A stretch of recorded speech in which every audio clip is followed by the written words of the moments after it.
Okay, for 109, they're saying which line is parallel to this. So look, we need a slope of negative 2/3. So let's just figure all these out. We'll rearrange them into slope-intercept form.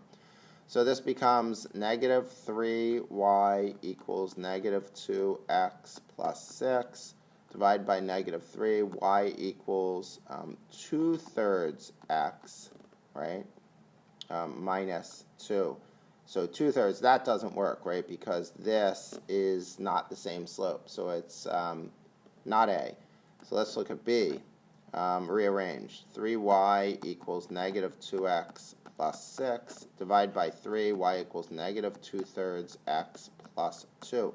So it has the same slope, so we know it's parallel. And we need to check this.